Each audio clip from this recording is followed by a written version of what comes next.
난 지금도 마음은 청춘이라니까. 나는 지금도 어디를 가면 총각 같아, 내가.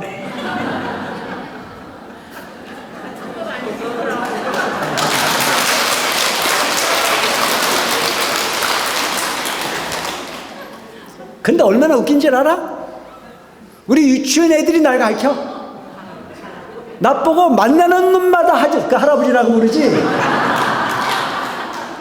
나는 아저씨라고만 불러줘도 고맙겠어. 참 신기한 게 인생이야. 지금 조금 젊다고 자만하지 마. 몇 번 자고 일어나면 나같이 돼. 그게 인생이니 그거 믿고 살지 말자 이거예요. 좋은 차를 타고 간들, 좋은 음식을 먹어본들, 좋은 명함을 돌려본들, 국회의원 장관이 돼가지고 목에 그 힘을 줘본들 떨어지고 나면 지가 더 아파. 나는 아예 안 올라갔으니 다행이지. 별거 아닌 인생에 쏟고 가는 인생일 수밖에 없는 게 우리 인생이라 이거예요. 인과라고 하는 부분을 믿습니까? 인과. 묘한 부분이지만 이 세상은요, 우연인 듯 필연이게 전부 다 인연의 사슬에 얽혀가게 되어 있습니다. 여러분, 이 세상에서 부처님과 가장 깊은 인연을 맺었던 왕 중에 유명한 왕은 빈비사라 왕이었습니다. 빈비사라 왕은 부처님이 출가하기 전부터 부처님과 인연이 있습니다. 부처님이 카빌라상이라고 하는 성주의 아들, 왕의 아들로서 29세에 출가를 하죠. 29살에. 그분은 29살에 출가했는데도 부처가 됐는데, 나는 25살에 출가했는데도 아직 이 모양일 꼴이라. 기가 막히지 않나요? 그분은 29살에 출가를 했는데도 부처가 되셨다니까. 나는 25살에 갔는데도 아직도 이 모양이 이 꼴이야. 인과가 다른 거겠죠. 그래서 부처님은 그 카빌라상이라고 하는 성주의 아들로 사시다가 출가를 하셔서 어디를 출가의 목적지를 통해서 가냐면 당신이 수행했던 수행처를 찾아서 이제 여기저기를 이제 다니시는데 어느 날 어디를 지나가냐면 마가다국이라고 하는 나라를 지나갑니다. 그 마가다국이라고 하는 나라의 왕은 누구냐면 빈비사라 왕이었어요. 아주 젊은 왕이었습니다. 잘생기고 아주 훌륭한 왕이었습니다. 근데 그 왕이 어느 날 누각에 앉아가지고 당신들이 백성들이 사는 모습을 지켜보고 있습니다. 왕은 우리가 생각할 때 군림하는 거라고 생각하지만 왕은 수많은 고뇌를 하게 되어 있습니다. 수많은 백성을 어떻게 먹여 살릴고 어떻게 정치를 잘해가지고 행복한 나라가 될고. 요즘 그 윤석열 대통령이 고민이 많을까요, 안 많을까요? 차라리 검사했을 때가 낫어요. 검사했을 때는 죄 짓는 만 잡아다가 조금 통치를 한번 냈는데 지금은 나라 살림 정체를 다 하다 보니까 얼마나 골치가 아프겠어요. 그래서 누구든지 간에 통치자가 된다는 자체는 군림하는 자리가 아니고 백성을 만족하는 자리, 만족시키는 자리거든요. 그래서 마가다국의 왕 빈비사라 왕도 어느 날 누각에 앉아가지고 백성들이 얼마큼 행복한고 하고 내려다봤어요. 수많은 사람들이 시장 꾸물고 오가는 모습이 들어왔는데 그 많은 사람 중에 아주 훤한 사람이 하나 지나가요. 그의 모습은 남루한 모습을 입었고 그의 모습은 초라했지만 그의 얼굴빛에서 나오는 부분은 귀족부럽지 않는 기운이 존재한다는 사실을 알았습니다. 그래서 신하에게 얘기를 해요. 저 사람이 누군지 알아봐라. 신하가 그 뒤를 밟아가 보니 그는 시내 외곽에 어느 숲에 가가지고 나무 밑에 앉아서 정자를 하고 수행하는 모습을 보이는데 너무 그 모습이 수려해. 그래서 신하가 와서 이야기를 합니다. 왕이시여, 그 사람은 어느 숲에 앉아서 수행을 하는 수행자입니다. 그 모습이 너무너무 눈에 밟혀서 왕은 신하가 안내하는 대로 그가 앉아있는 숲속을 찾아갑니다. 그리고 그에게 가서 제안을 해요. 여보시오, 당신은 뭐하는 사람이요? 수행자가 말합니다. 나는 이만저만한 사람입니다. 나는 정반왕의 아들로서 왕의 자리를 뒤로 하고 왕자의 자리를 거부하고 진리를 구하기 위해서, 깨달음을 얻기 위해서, 그 깨달음을 구하기 위해서 수행자가 되기 위해서 길을 가고 있습니다. 그 모습에 너무너무 당당함과 너무나 표현하는 모습이 진실하기에 빈비사라 왕이 제안을 합니다. 그러지 말고 당신의 나라,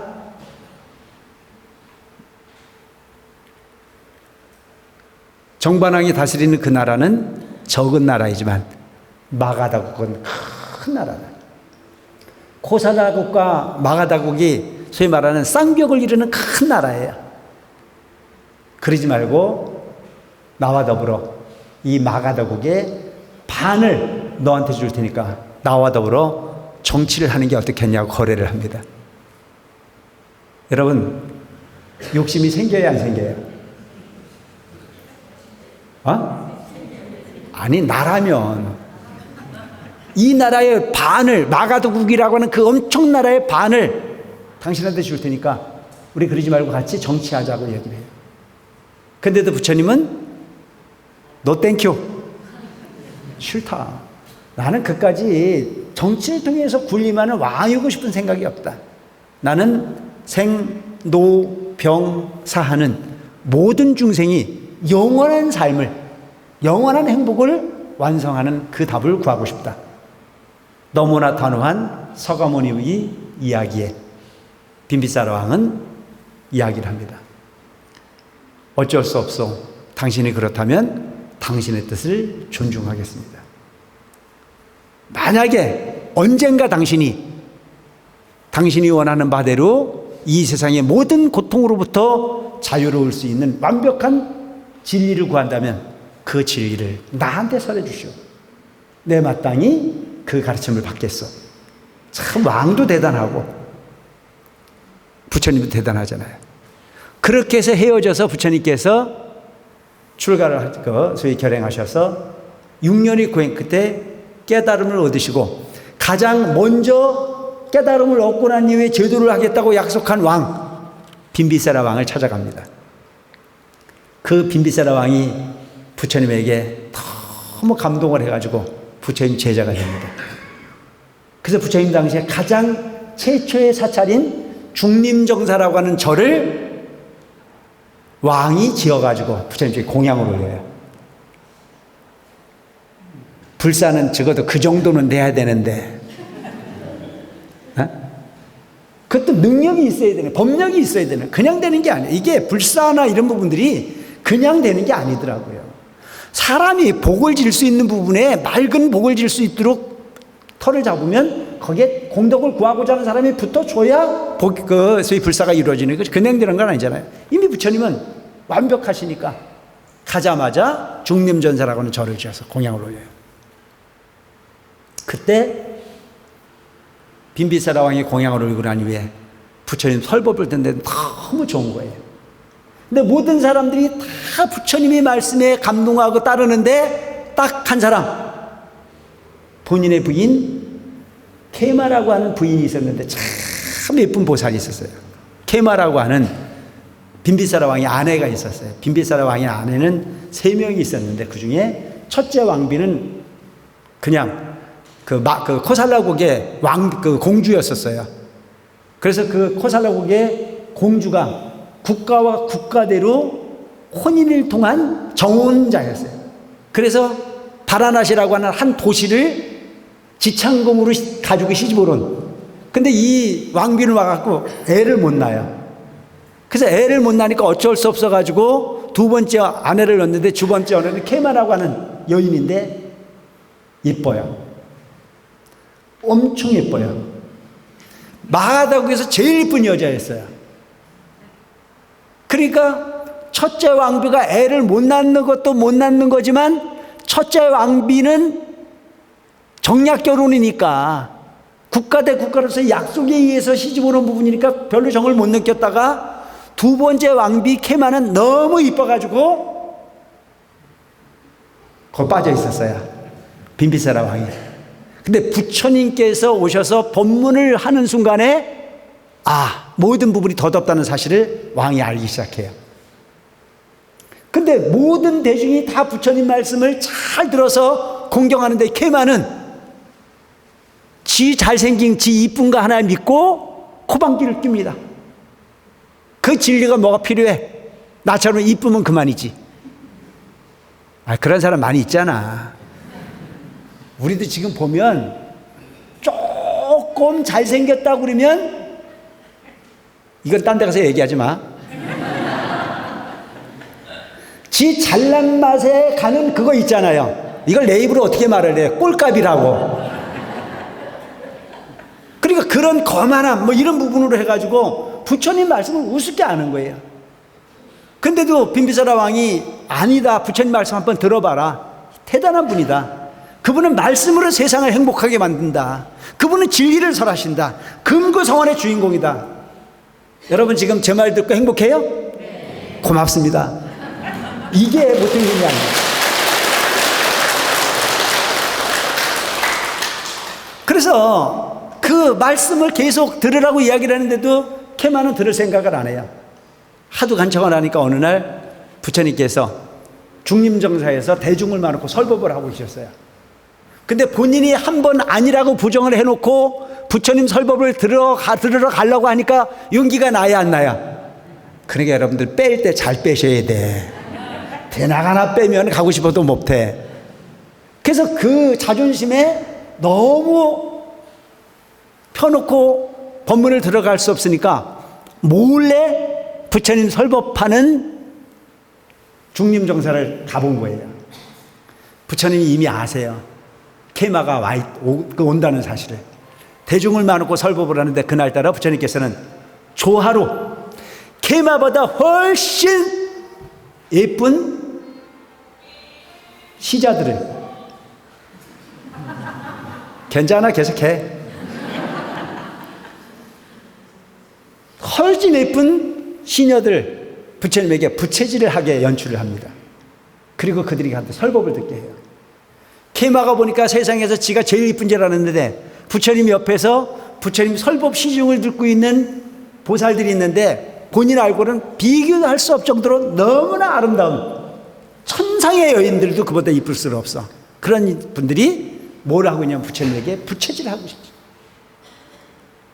케마가 충격을 받아요. 세상에는 나보다 이쁜 년도 있구나. 충격을 받는 거예요. 근데 그 설법을 하는 과정 속에서 그렇게 이뻤던 부처님 주변의 인물들이 요즘 영화 필름 돌아가듯이 이쁜 얼굴이 늙어지기 시작하고 늙어진 물이 완전히 해골이 돼서 완전히 없어지는 그 과정이 순간적으로 다 보이는 거예요. 걔만은 충격을 받죠. 아, 저것이 인생이구나.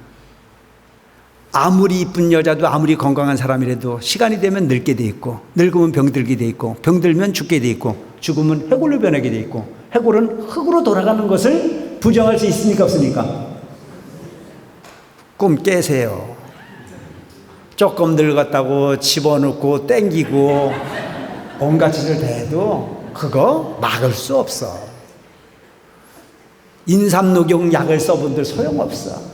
어떻게 시간을 다 하겠어? 나도 그런 줄 알았거든. 난 지금도 마음은 청춘이라니까. 나는 지금도 어디를 가면 총각 같아 내가.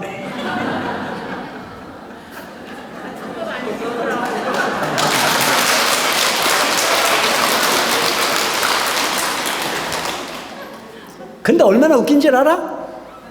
우리 유치원 애들이 날 가르쳐. 나 보고 만나는 놈마다 그 할아버지라고 부르지. 나는 아저씨라고만 불러줘도 고맙겠어. 참 신기한 게 인생이야. 지금 조금 젊다고 자만하지 마. 몇 번 자고 일어나면 나같이 돼.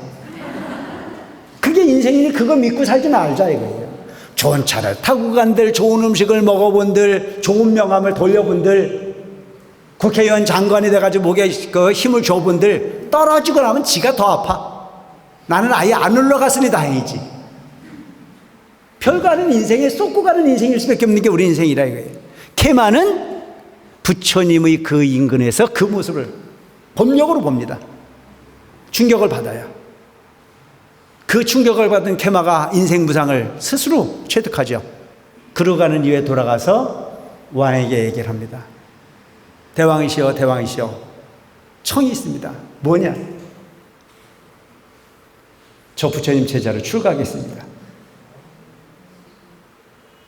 그래서 빈비사라 왕의 둘째 부인은 머리를 깎고 비구니가 됩니다.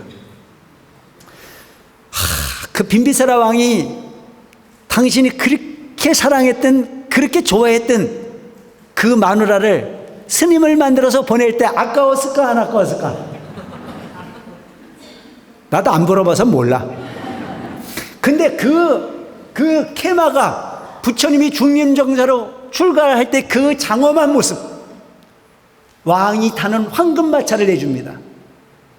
왕이 타는 황금마차를 내주고 왕비가 출가를 한다는 소문이 빈비사라고 소문이 났습니다. 그래서 황금마차가 케마를 태우고 어딜 가냐? 중림전사로 가요. 온 마을, 온 국가의 사람들이 다 와서 케마의 출가를 지켜보면서 뭐가 돼? 부처님의 법력이 훨씬 더 크게 홍보가 됩니다. 왕비가 출가를 했댄다. 자, 그냥 평범한 사람이 출가했던 것은 큰 충격이 아니지만 왕이 가장 아끼는 아내가 출가를 한다라고 하는 부분은 충격입니까 아닙니까? 그 이후에 수많은 사람들이 출가를 하고 부처님 제자가 되는 거예요. 케마는 비구니가 됐습니다. 그리고 부처님 제자로서 수행을 열심히 합니다. 그러고 난 이후에 빈비사라 왕은 첫째 부인은 아이를 못 낳죠. 둘째 부인은 너무 이쁜데도 비구니가 돼서 부처님 제자로 출가했죠.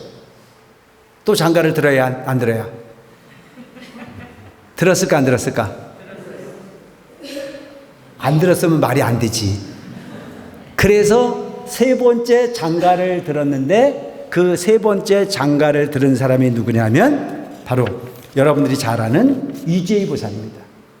그 이재희 보살은 바로 금강 우리 소위 그 아미타경의 주인공이 되는 거예요.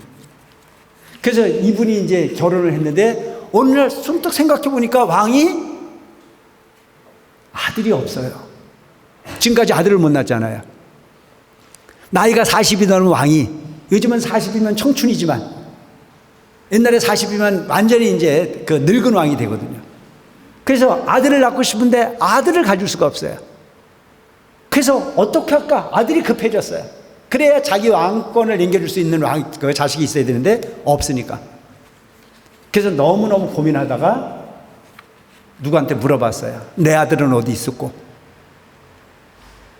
물어보니까 그 수행을 하는 어떤 수행자가 가르쳐주는데 당신의 아들은 지금도 저 히말라야라고 하는 산길속에서 수행하고 있는 수행자로 살고 있다. 그 사람이 앞으로 수행을 하다가 수행을 그치고 3년 후에 죽을 건데 그 사람이 죽어서 당신이 아들로 태어올 거다 이렇게 얘기를 해요. 그러니까 그 얘기를 들었던 빈비사라 왕은 그 수행자가 빨리 죽어야 아들을 빨리 낳을 거 아니에요. 그래서 고민을 하는 거예요 나름대로. 근데 그때만 해도 이 부처님 이 빈비사라 왕이 이 소위 윤회에 대한 부분을, 인과에 대한 부분을 제대로 공부를 못했던 것 같아요. 부처님을 존경하고 찬탄하지만 그 단계까지 공부를 못했던 거예요. 그러니까 그 얘기를 듣고 난 이후에 너무 급한 마음에 신하를 지켜가지고 칼을 품고 가서 그 사람을 찾아서 죽이고 오라 그래요. 왕이 지시를 했어요. 그 명령을 받은 신하가 히말라야 산기슭에 수행자를 찾아갑니다. 영영한 넛빛에 수행력이 깊은 수행자가 앉아서 수행을 하고 있는데 그 자객이 올 것을 알아요. 수행을 하다가 나와서 하는 얘기가 뭐라고 얘기를 하냐면 제발 날 좀 봐달라. 내가 3년 후면 갈 텐데 왜 시간을 못 기다리느냐. 순리대로 살아야 되는 것이 세상의 이치건을 어찌 급하다고 이렇게까지 순리를 저버릴 필요가 있겠냐라고 하는 걸 간청을 합니다. 그런데도 이 신하는 그 수행자를 죽여야 돼요, 안 죽여야 돼요? 왜? 왕의 명령이니까. 그 차라리 그 수행자가 그 이야기하는 얘기를 신하가 듣고 와가지고 왕한테 다시 한 번만 간청했어도 괜찮았을 텐데 거리가 너무 멀어. 왔다 갔다 시간이 너무 멀어. 그래서 잔머리를 굴린 거지, 수행자가, 그 신하가. 그래서 간청을 하는 수행자의 얘기를 들어주지 않고 한 칼에 보냅니다. 그러고 나서 돌아와서 바로 아이가 생긴 사람이 바로 빈비세라의 왕 아들 아자타 사투였습니다. 근데 그 이야기를 그렇게 죽이고 오고 난 다음에 그 신하가 와가지고 수행자로 있었던 그 수행자가 한 얘기를 왕한테 얘기를 합니다. 왕이시여, 그때 왕께서 죽이라 해서 제가 죽이고 왔는데 그 수행자가 한 말이 있습니다. 뭐냐? 나를 그냥 3년 동안 기다리면 너무나 의리 있고 너무나 순리적인 왕과 왕자가 될 텐데, 나를 죽이면 반드시 그 부왕을 죽이는 그야말로 악순환이 시작되는 어부의 사실이 반복될 텐데도 꼭 죽여야 되느냐라고 항변하고 죽더라. 그 말을 안 들었으면 다행인데 어차피 죽였으니까 빈비사라 왕은 아들을 가졌는데도 겁이 나야 안 나야? 그 말을 들었으니까, 안갚음이 있다라고 하는 얘기를 들었으니까. 그러니까 빈비사라 왕은 아들만 쳐다보면 겁이 나는 거예요. 그러니까 죄 짓지 말고 살아야 돼. 그러니까 아들만 쳐다보면 죽지 말아야, 죽이지 말아야 될 수행자를 죽여서 그 수행자가 내 아들이 됐다는 생각을 갖고 있고, 그가 억가품이 있다라고 하는 걸 경고했다라고 하는 사실을 기억하니까 아들만 보면 두려운 거예요. 그 두려운 아들을 쳐다보고 사랑만 할 수 있습니까? 아들인 건 분명히 좋은데 그놈이 나를 언젠가 죽일 거라는 생각을 하니까 섬뜩섬뜩 무서워 안 무서워? 괄세했겠죠. 여러분, 애들 함부로 때리지 마세요. 다 억가품 다 되는 거예요. 내 아들이라고 내 맘대로 하는 거 아니야. 다 인과로 엄청, 인과로. 그놈이 하는 일이라면 나는 밥을 굶어도 그놈한테 해주고 싶은 마음이 일어나는 것은 자식이기 때문이기도 하지만 빚쟁이기 때문에 그래. 아시겠죠? 빚쟁이기 때문에 그 빚 잘 갚으면 돼. 인상 쓰고 빚 갚지 말고 좋은 낯으로 갚으라고. 그래서 옛말부터 그런 말이 있어요. 자식은 빚 받아러 온 거다라는. 그래서 그렇게 해서 아들을 젖어두고 있는데 그 아들이 어느 정도 성장했을 때 그냥 성장시킨 게 아니고 자기도 모르는 순간에 두려움이 떠니까 애를 창밖으로 던지기도 하고 다리가 부러지기도 하고 그래요. 나중에 그 아들이 어느 정도 성장했을 때는 자기 첫째 소위 그 왕비가 시집 오를 때 가지고 왔던 바라나시라고 하는 도시를 아들에게 통치를 하라고 보냅니다. 멀리. 옆에 두고 사는 게 너무 두려우니까. 그렇게 해서 시간이 한참 지나고 난 이후에 부처님 제자 중에 대바다타라고 하는 제자가 있었습니다. 그 대바다타는 부처님의 사촌동생입니다. 이 사촌동생이 밖에서 있으면 왕권을, 형제니까, 그러니까 밖에 있는 상식만 갖고 생각하는 거예요.